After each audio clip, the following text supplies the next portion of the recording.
30 years worth of people and collective community dreaming that is bringing this madcap idea to our backyard. It's crazy. Like, I was gonna write something, I sort of half wrote something, but I won't bore you with it. I think the better writing is on the website. If you check the writing there and listen to the video, I put together a video animating the stream over these watercolors that I did. So I'll frame it for you. I was living in Brooklyn and looking at the neighborhood that we were going to move to, and I found this daylighting project.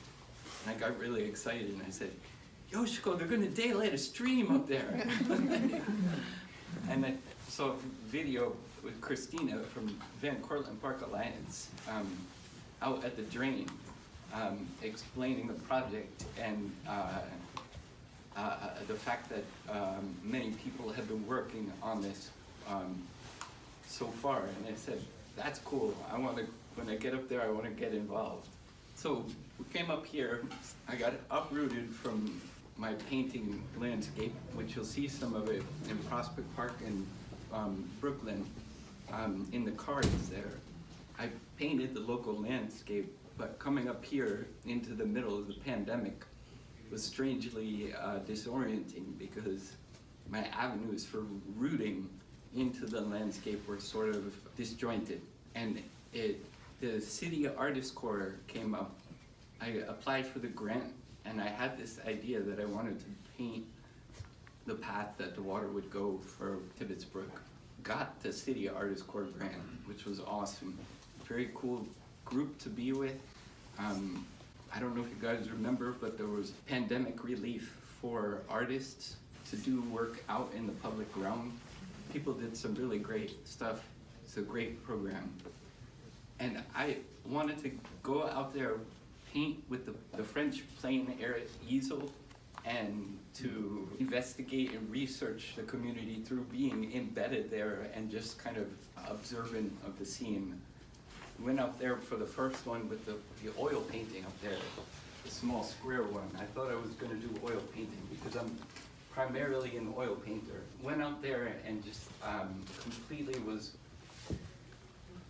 aware of the discord by choosing the oil instead of the water when I was painting this scene where it had the oil of the cars next to the water of the emergent stream. It seemed like I had to switch to watercolor.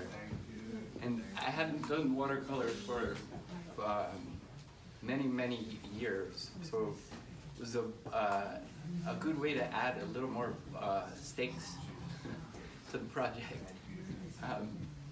And I just was very methodical about it. I would say I'd go out there for about 5 hours, paint, engage with whoever comes up to me, and then at the end of that period, go back home, write up the experience, encapsulate it with some photographic documentation, and do a little tangential research on the side. So I did that for each one of these 15 paintings. And hey, everybody, round of applause for my nephew. That's Felix Alexis. Subscribe to his YouTube channel. Thanks for coming. I encourage you, if you haven't spent time with the writing, please do so, either through the printouts that are around here in the gallery tonight, or via my website, noelheffley.com. You can go to the art tab and you'll see all of these paintings with the writing and the photographic documentation. It was a rooting experience for me. I really ended up feeling that it helped me become a part of this landscape in a way that I had not been beforehand. It awakened my understanding of this neighborhood as a former estuary and outlined the shape of the kind of water problems that we had. You know, and for dramatic effect, I had planned to start this in September of 2021. Anybody remember what happened September 1st? That was mind-blowing for me. Like, I was like, wait a second, the stream literally woke up in the area where I was going to paint it. So I've got some video and photographs of that flooding also on the website. A couple points I wanted to make. Daylighting is really cool. It's a crazy idea, and it's an awesome idea. It's a transformative approach to living harmoniously with nature. Instead of dictating what you want nature to do, you're cooperating with it and listening to the water. The water's been telling us certain things. And also, this project, if I hear correctly, is slated to be the largest green infrastructure project in New York City to date. Whoa. That's crazy. Yeah. In our own backyard. That happens because of the countless people, you know, like Stephanie, like Christina, Van Cortlandt Park Alliance, and the initial madcap dream from 30 years ago that has just been kept alive. That happens, people are inviting the water to come back.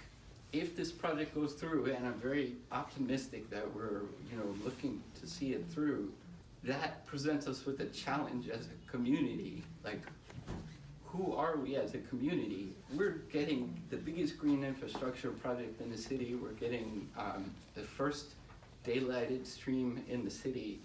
That's a pretty cool honor that changes our identity as a community, as a landscape, as a neighborhood, whether we like it or not, right? So, like, what are we gonna do in the face of that? My hope is that we can continue the sort of creativity, the boldness of it, and the kind of sensitivity to listening to the environment and hearing what the landscape is trying to tell us.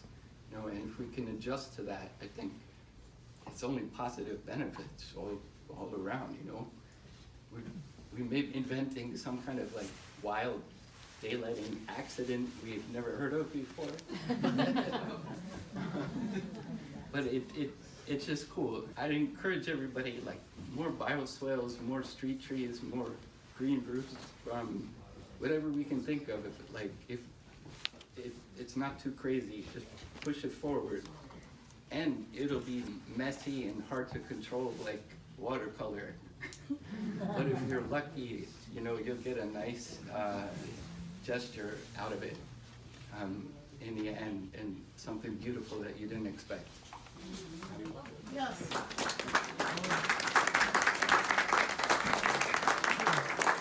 have a question, and if anyone else does. So you didn't paint them in the order that the water runs. You couldn't, did not. right? No. How did you have an order in mind, or was it just sort of when you could, or? I went out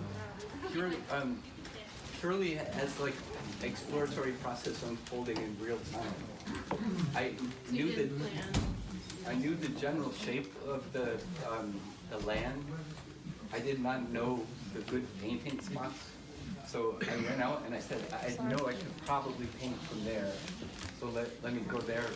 You know, that first one is just looking through a chain link fence the whole time, you know. But so there aren't that many great views of the landscape itself. No, it's tough to run. Does anyone else have a question for Noel? Yes. How long is the project slated to last? Like before it's actually? Well, Stephanie's gonna talk about that in a second. Oh, Yeah, okay. she's just gonna talk about the actual what's happening in the park. But a good leader. Did you have a question? Sorry. No. Did you have a question? Oh, no, I About was just gonna add something, but I'm sure Stephanie's gonna cover it. Okay. Yeah. Stephanie, you wanna come on up? Christina?